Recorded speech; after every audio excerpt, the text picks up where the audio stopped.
चलो, welcome back. Classes मैंने शायद आप कर ही रहे होंगे। क्लासेस का एक्चुअली क्या है कि मेरा ये रहता है कि जैसे आज हमने जो क्लास की है वो उसका मैं आपको लिंक किया है, यूट्यूब पे अपलोड कर दे रहा हूँ। ठीक है ना। तो आपकी कोशिश भी ये रहनी चाहिए कि जिस दिन क्लास आई है उसके नेक्स्ट 24 आवर्स में जो है, ज़्यादा तो मैं नहीं बोल रहा हूँ कि जैसे थोड़ा लेट हो जाता है क्योंकि अपलोड में आपको पता है टाइम लगता है। ऐसा नहीं, आप ट्राई करके देख लेना, अपलोड में थोड़ा टाइम लगता है और काफ़ी टाइम लग जाता है, मेरे रात रात हो जाती है। और अभी भी मैं कहूँ आपको, अगर ये रात ही है, मॉर्निंग तो नहीं है, रात में चल रहा हूँ, तो इसमें भी काफ़ी टाइम लग जाता है और अपलोड सुबह तक होगा, फिर मैं उसको लिंक भेजता हूँ। तो मेरा ये रहेगा, आपके लिए बनाइए तो आप यूज़ करो, कोई और नहीं देखे, कि अपने को कोई एडवर्टीजमेंट या पब्लिसिटी करना नहीं है, अपने को तो रिजल्ट से मतलब है। ठीक है ना। तो उसी दिन 24 आवर्स के अंदर देख लिया करो। आप फ्री हो, आपके पास कोई खास काम है नहीं, मुझे नहीं लगता कोई, तुम कोई प्रधानमंत्री और लॉकडाउन चल ही रहा है। ठीक है ना। तो उस पर काम करो। नेक्स्ट शायद हम चल रहे थे डायरेक्टिव प्रिंसिपल्स पे, उसी पे चल रहे थे। चलो, चलो आगे बढ़ते हैं। हाँ, इकोनॉमिक हो गई। अब डायरेक्टिव प्रिंसिपल जो है सोशल सिक्योरिटी कैसे प्रोवाइड करवाता है।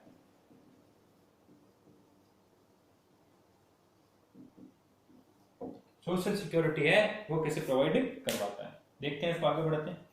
Certain directive principles have been given in the constitution with a view to raising the standard of education and social standard। सामाजिक जो हमारा एक स्टैंडर्ड है उसको बढ़ाने के लिए और एजुकेशन को स्प्रेड करने के लिए, मेनली किसको, समाज में अपना जो स्टेटस बढ़ाने के लिए और एजुकेशन को बढ़ाने के लिए, सोशल सिक्योरिटी एंड एजुकेशन,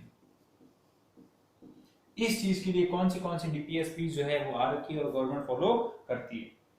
अरे भाई इसने क्या कर दिया, आर्टिकल्स नहीं लिखे, कोई बात नहीं। फर्स्ट पॉइंट जो लिखा पेज नंबर 150 पे, ये है article number 44। The state shall endeavour, endeavour मतलब कि effort, to secure for the citizen a uniform civil code throughout the territory of India. Article number जो 44 है, शॉर्ट में इसको कहते हैं यूसीसी, यूनिफॉर्म सिविल कोड, मतलब सभी पूरे इंडिया की टेरिटरी में, इंडिया की टेरिटरी के अंदर जो है आपके जो भी रिलीजन वाले हैं उनके अलग अलग धर्म नहीं होके एक ही कानून सब पे फॉलो होगा, और वो कानून क्या होगा, कॉन्स्टिट्यूशन। यहां तक समझ नहीं आया मुझे पता है, एग्जाम्पल लो। हिंदू धर्म अलग है, मुस्लिम धर्म अलग है, और इसके अलावा बौद्ध धर्म।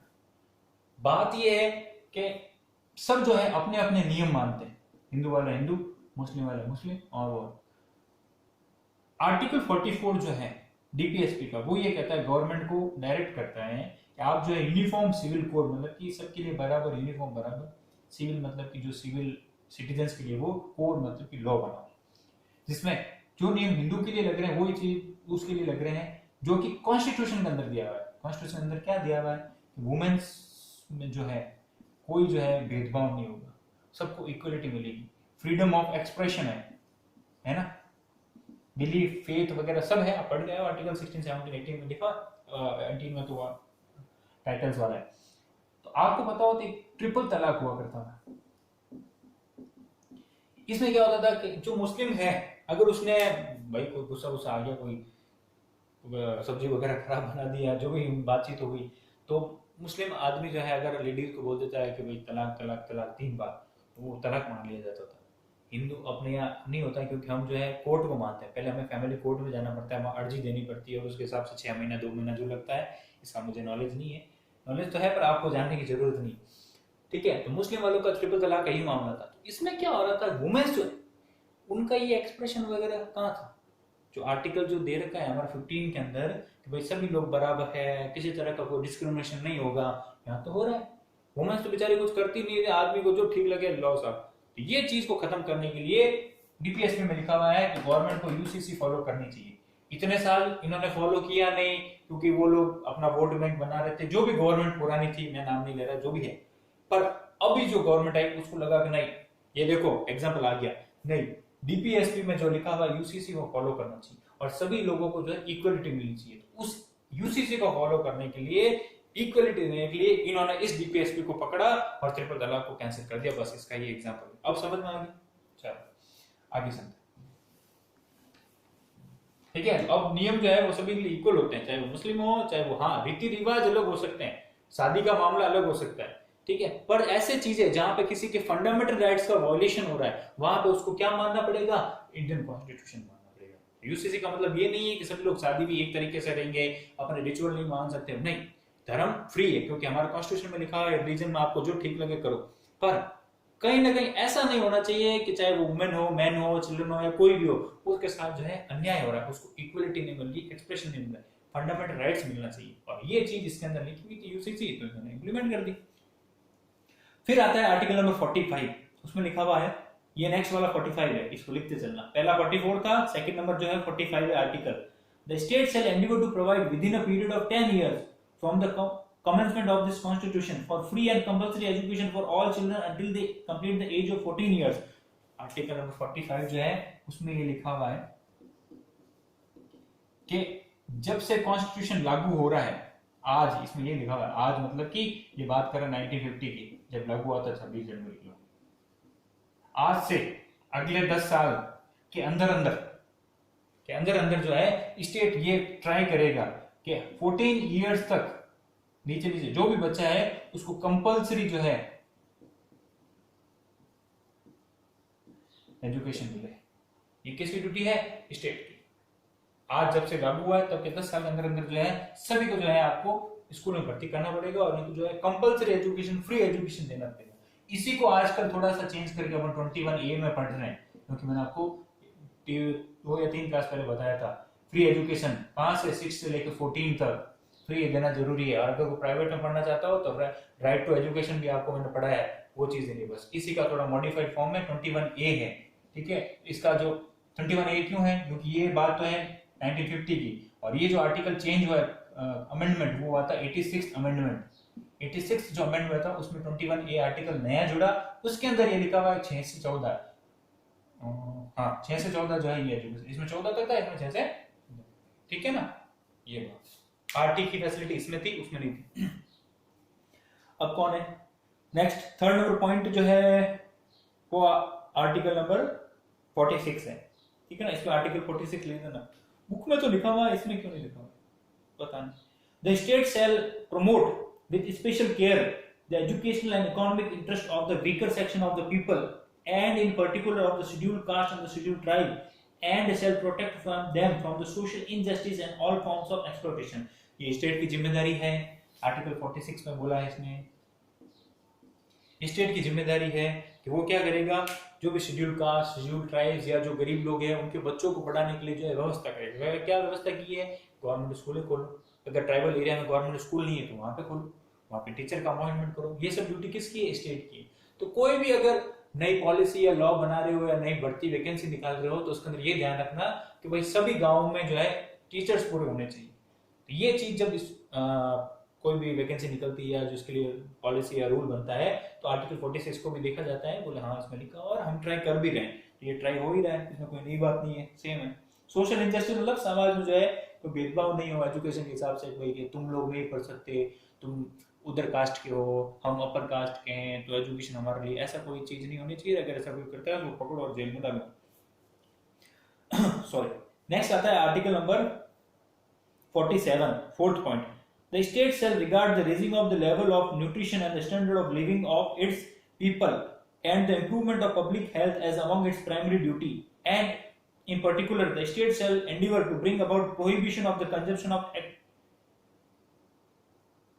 consumption except for medicinal purpose of intoxicating drinks and drugs which are injurious to health। ठीक है, अभी आ गया है आर्टिकल नंबर 47 जिसके अंदर ये लिखा है स्टेट हमेशा ट्राई करेगी कि हेल्थ के बेनिफिट जो है वो सबको इक्वल मिले, हर गांव में, हर तालुका में, हर सब डिवीजन के अंदर जो हॉस्पिटल्स हो, प्राइमरी हेल्थ सेंटर्स हो, सबको जो है मेडिसिन मिले, किसी के साथ कोई अन्याय वगैरह नहीं हो। साथ ही साथ कंजप्शन ऑफ इंटॉक्सिकेंट क्या हो गया, ये जो आपके लोकल दारू वगैरह जो होती है या जो अल्कोहल स्पिरिट वगैरह जो होती है उस पे मनाही है, पर कितनी मनाही है, अगर वो मेडिसिनल यूज के लिए है, मेडिसिनल यूज के लिए है तो मनाही नहीं है। मतलब कि जो कफ सिरप होता है ना, आपको पता हो उसके अंदर भी थोड़ा सा जो है जो अल्कोहल टाइप का कुछ मिक्सचर टाइप होता है, ठीक है, या कोई डिफरेंट दवाएं जो होती है उसके अंदर भी आपके जो है अल्कोहल टाइप का स्पिरिट टाइप होता है। ये सबसे बड़ा एग्जांपल है सैनिटाइजर जो है, इसके अंदर भी जो है 70-80% जो है स्पिरिट या अल्कोहल होता है। तो अल्कोहल बेस पे जो मेडिसिन वगैरह बन रही है पीने के लिए, अगर देनी इंपॉर्टेंट है किसी को मेडिसिनली तो आप दे सकते हो। बाकी ये ड्रग्स वगैरह ये सब दारू वगैरह बंद होने चाहिए, कहीं पे भी नहीं बिकने चाहिए, ठीक है, ये फॉलो करना चाहिए। इसको देखते हुए आपको बताओ तो गुजरात और बिहार में जो है दारू जो लिकर जो है सब बेचना या बिल्कुल ही बंद है। वहां पे ड्राई स्टेट बोलते हैं उनको, उसमें दारू कोई दुकान ही नहीं है। राजस्थान वगैरह में है क्योंकि इससे रेवेन्यू बहुत आता है। तो देखो इसका यही एग्जांपल मिल गया, डीपीएसपी ने ये क्या कहा था कि दारू वगैरह जो है मेडिसिन के अलावा जो है नहीं बेचना चाहिए। तो बिहार की गवर्नमेंट और गुजरात की गवर्नमेंट को ये लगा हमें ये चीज करना चाहिए, उन्होंने कर दी। राजस्थान की गवर्नमेंट को नहीं लगा, या मध्य प्रदेश की गवर्नमेंट को ये नहीं लगा, उन्होंने नहीं किया। यही डीपीएसपी का सामने आपके सामने एग्जांपल है। कंपलसरी नहीं है, फॉलो करो तो अच्छी बात है, नहीं करो तो भी अच्छी बात है, ठीक है। ये बात ये पब्लिक का वेलफेयर होना चाहिए। दारू नहीं पीने से क्या होगा, लड़ाई झगड़े नहीं होंगे, लोग उस पर पैसा बर्बाद नहीं करेंगे, ठीक है। पैसा घर में आएगा तो लोग बच्चों को पढ़ाएंगे, आगे बढ़ेंगे, अपनी लाइफ को जिएंगे। ये बात है इसके अंदर। सॉरी, आगे बढ़ते हैं। By the 42nd amendment in the constitution, a new article 48A, ये आर्टिकल 48 नहीं है, ये आर्टिकल है 48A, 48A। और इसको जो है आपके 42nd अमेंडमेंट हुआ था, 42nd अमेंडमेंट हुआ था 1976 में, उसके हिसाब से जोड़ा गया था। 48 में ये लिखा हुआ, ए में ये लिखा हुआ है कि इन्वायरमेंट का प्रोटेक्शन करने की जिम्मेदारी भी किसकी है, गवर्नमेंट की है। पेड़ पौधे रोड के आसपास लगाने की जिम्मेदारी किसकी है, गवर्नमेंट की है। ये डीपीएस में लिखा हुआ था, गवर्नमेंट को करना चाहिए, और गवर्नमेंट ने इसको अच्छा माना, भाई इन्वायरमेंट प्रोटेक्शन तो करनी चाहिए, तो गवर्नमेंट करती है, जगह जगह पेड़ पौधे लगवाती है, जगह जगह पार्क बनवाती है, ठीक है। रोडों पे भी जो आपने आसपास में देखोगे कई तरफ ट्रीज वगैरह लगे हुए हैं, कुछ लोग भी लगाते हैं, तो ये लगाना चाहिए। गवर्नमेंट ने फॉलो किया, तो 48 जो है 42nd अमेंडमेंट हुआ था, उसके हिसाब से जोड़ी गई। इसके अंदर आता है सोशल सिक्योरिटी के अंदर आ रहा है। ये सोशल सिक्योरिटी में आता है, इससे समाज अच्छा होता है, इन्वायरमेंट अच्छा होगा तो हवा अच्छी आएगी, हवा अच्छी आएगी तो आप अच्छे से जियोगी। चलो आगे चलते हैं। Protect and improve the environment and protect the forest and the wild animal, ठीक है। जंगल के जानवर जो है उनको बचाना जिम्मेदारी, इसलिए नेशनल पार्क, सेंचुरीज, बायोस्फीयर बनाए जाते हैं, ठीक है। और जो फॉरेस्ट है उनको प्रोटेक्शन करना जरूरी है, तो इसलिए वहाँ पे नियम बने हुए हैं, फॉरेस्ट आप लकड़ियाँ वगैरह काट नहीं सकते। ये इस तरह के काम गवर्नमेंट करती है, डीपीएसपी को बहुत फॉलो करती है, ऐसा नहीं है फॉलो नहीं करती, फॉलो करती है पर कंपलसरी नहीं, पर पब्लिक के वेलफेयर के लिए करना चाहिए और गवर्नमेंट इसको करती है, इसमें कोई दो राय नहीं है, ठीक है ना। आगे चलते हैं। फिर क्या है, directive principle and Panchayati Raj, ancient heritage sites and justice. अब बात आ रहा है सी पॉइंट, अब बात आ रही है सी पॉइंट कि पंचायती राज में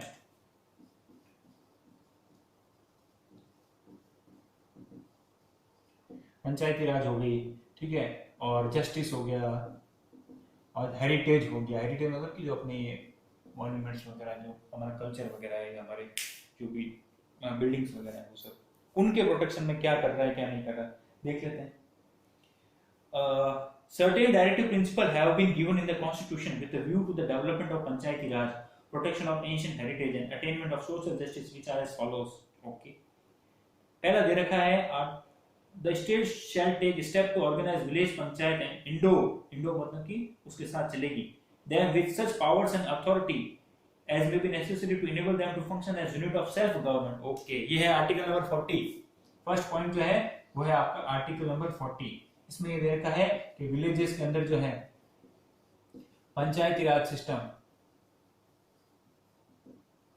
या लोकल सेल्फ गवर्नमेंट इसको बोलते हैं, अपनी गवर्नमेंट अपने से, ताकि ग्रास रूट लेवल पर जो है सबको डेमोक्रेसी मिल सके, सबको जो है रिप्रेजेंटेशन मिल सके। तो ये लिखा आर्टिकल 40 में कि स्टेट को ये कोशिश करनी चाहिए कि जो है विलेजेस में भी पंचायती राज सिस्टम हो, लोग भी पता चले भाई पॉलिटिकल चलती कैसे है, पॉलिटिक्स चलती कैसे है, वो अपना डेवलपमेंट कौन विलेजेस अपने आप कर सके, उनका खुद का सरपंच हो वगैरह वगैरह, वार्ड पंच वगैरह करना चाहिए। इसको फॉलो किया, कब किया, 73rd और 74th कॉन्स्टिट्यूशन अमेंडमेंट किया गया, ठीक है, राजीव गांधी जी के टाइम में। और पंचायती राज को जो है कॉन्स्टिट्यूशनल स्टेटस देके तब से लेके आज तक जो है क्या हो रहा है, पंचायती राज के इलेक्शंस होते ही हैं गाँव में, ये आपके गांधी प्रिंसिपल के अंदर भी आता है, ठीक है। इसको जो है सोशल जस्टिस से जोड़ा गया है, पंचायती राज से जोड़ा गया, ठीक है ना। ये बात चीजें कॉमन है, आपको पता ही। आगे बढ़ते हैं। तो तो आर्टिकल 40 कर लेना इसके अंदर। Next point, second point, it shall be the obligation of the state to protect every monument or place or object of artistic or historic interest declared by or under law made by parliament to be of national importance from dilapidation, disfigurement, destruction, removal, disposal or export as the case may be। ये है article number 49।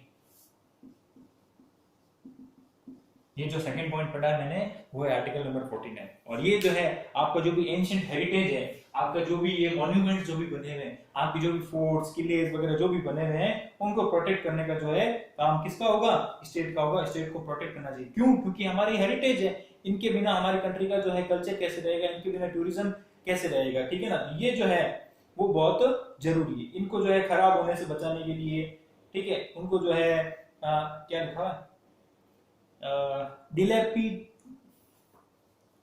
डिलेपिटेशन जो है क्या हो सकता है, बहुत ही खराब स्थिति में आ जाता है, जैसे जीर्ण शीर्ण टाइप का हो जाता है, मतलब बिल्कुल जर्जर। हाँ, जर्जर जो वर्ड है, सॉरी मैं हिंदी लिख रहा हूँ, जर्जर अवस्था में जो घर आ जाता है ना, तो इस अवस्था में कोई हमारी मॉन्यूमेंट जो पुरानी एंशिएंट हिस्ट्री की है या कोई मंदिर है या इतना इंपॉर्टेंट है और जिसको संरक्षण नहीं, जैसे कि हमारा फोर्ट है, फोर्ट को तो क्या है, मेहरानगढ़ एक सोसाइटी बनी हुई है कंजर्वेशन की, तो वो पूरा देख रेख करती है, पर ऐसे भी बहुत सी चीजें हैं जैसे मंडोर किला हो गया और बहुत से किले वगैरह हैं, उन पर कोई ध्यान देने वाला नहीं। ये गवर्नमेंट की जिम्मेदारी है कि वो चीज जर्जर होकर गिर नहीं जाए, उनका प्रोटेक्शन करे, क्योंकि वो हमें याद दिलाती है कि हमारा एंशिएंट जो कल्चर है कितना अच्छा था, हमारी हिस्ट्री कितनी बढ़िया थी। उनको प्रोटेक्ट करने की जिम्मेदारी किसकी है?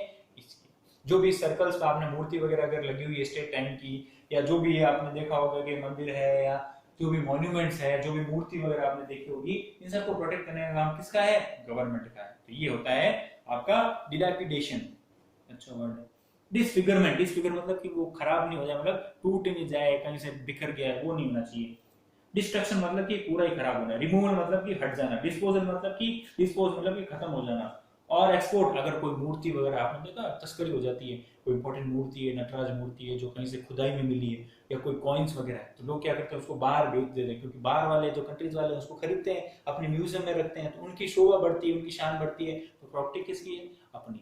तो गवर्नमेंट को हमेशा ये ट्राई करता रहना चाहिए कि हम जो है हमारे जो भी खुदाई में एक्सट्रैक्शन में जो भी चीजें मिल रही है उसको जो है हमारे मॉन्यूमेंट्स को सेव करें, म्यूजियम में रखें, इसलिए तो म्यूजियम बने।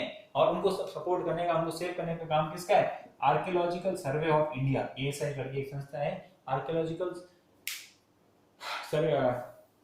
Society of India, sorry. Next point क्या है? ये तो आर्टिकल नंबर 49 था। The state shall take step to separate the judiciary from the executive in the public services of the state। ठीक है, स्टेट ये ट्राई करेगा कि एग्जीक्यूटिव जो है और जुडिशरी जो है वो अलग रहे। किसमें? पब्लिक सर्विसेज में।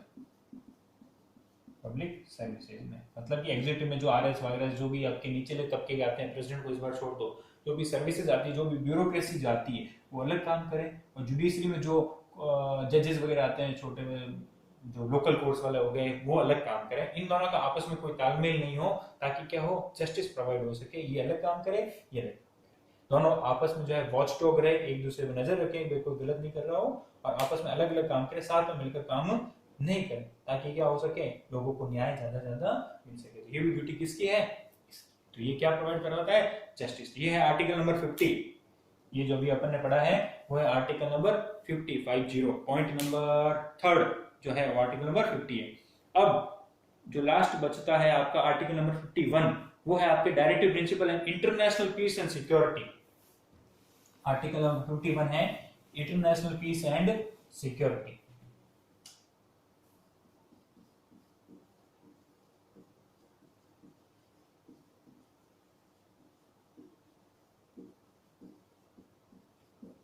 Article number 51 international peace and security. इसके अंदर क्या लिख रखा है? The state shall endeavour to promote international peace and security. State ये कोशिश करेगा कि हमारी कंट्री का जो है दूसरी कंट्रीज के साथ रिलेशन अच्छा बना रहे, हम आपस में अच्छे से बातचीत करें, हमारे रिलेशन खराब नहीं हो, वॉर नहीं हो, आपस में लोग जो है आ जा सके, कल्चर का एक्सचेंज हो सके, क्रिकेट मैचेस हो सके, फुटबॉल मैचेस हो सके, हॉकी मैचेस हो सके, स्पोर्ट्स कंपटीशन हो सके, उनके यहाँ पे आर्टिस्ट यहाँ जा आ सके, ये सारी चीजें होनी चाहिए। स्टेट का ये काम है और स्टेट करती भी है, फॉरेन पॉलिसी इंडिया की अलग से चली रही है। Second, the state shell maintain just and honourable relation with nation. Justice मतलब जस्टिस वाला रिलेशन जो है वो बना रखे, ऑनरेबल मतलब कि आदरणीय रिलेशन बन सके, वही मैंने अभी आपको बता दिया है, अच्छे रिलेशन बने रहे। The state shall foster, foster मतलब कि आगे बढ़ाना, respect for international law and treaty obligation in the dealings of organised people with another, ठीक है। अब स्टेट को जो ये काम करना चाहिए, फॉस्टर मतलब कि इंक्रीज करना, फॉस्टर होता है इंक्रीज करना।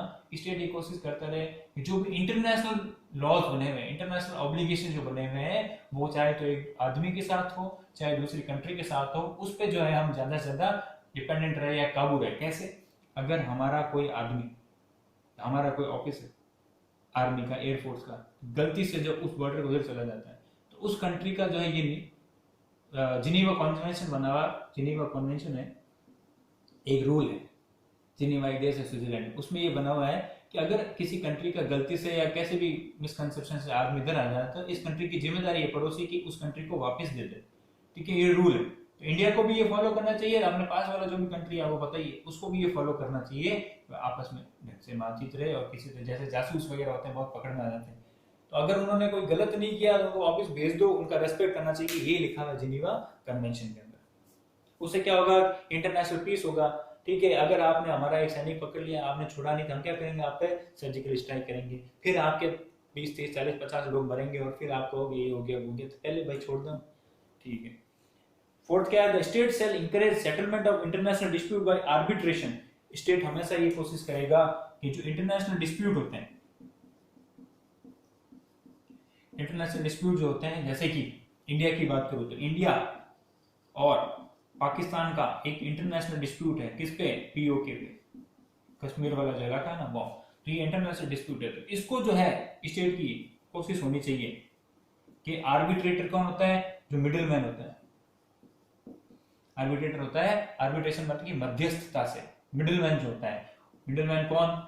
थर्ड पार्टी, एक न्यूट्रल पार्टी बीच में आए और इन दोनों के बीच में चर्चा करें कि क्या समझ रहे, क्या है, तुम्हें क्या चाहिए, तुम्हें क्या चाहिए, और इसका एक पक्का डिसीजन निकाल के दे देने का, आपस में हम जो है इसी मुद्दे पर हमेशा के लिए लड़ते रहेंगे। और ऐसे बहुत से वर्ल्ड में मुद्दे हैं, चाहे फिर वो इसराइल में गाजा पट्टी वाला वो मामला हो, कोरिया में मामला हो, जापान का मामला हो, इंडिया और चाइना का भी मामला हो, ठीक है, अमेरिका में भी मैक्सिको की तरफ मामला है, तो बहुत से मामले हैं। तो इन सभी को सुलझाने के लिए ईरान वगैरह में आर्बिट्रेशन रखना चाहिए, ये स्टेट की, सभी स्टेट की जिम्मेदारी है, जो भी कंट्री उन सब की जिम्मेदारी है, करना चाहिए। और हमें पता है कि भाई पाकिस्तान के साइड, वो दूसरे वाले सब पाकिस्तान के साइड है, इंडिया का भला तो कोई चाहता नहीं, इसलिए हम आर्बिट्रेट रखते ही नहीं, हमको अपना सुलझा लेगा अपना मामला, ठीक है ना, ऐसा करना चाहिए। तो इस प्रिंसिपल को इंडिया थोड़ा कम ही मानता है, तो ये बात जरूरी नहीं है सब प्रिंसिपल को मानते ही चले।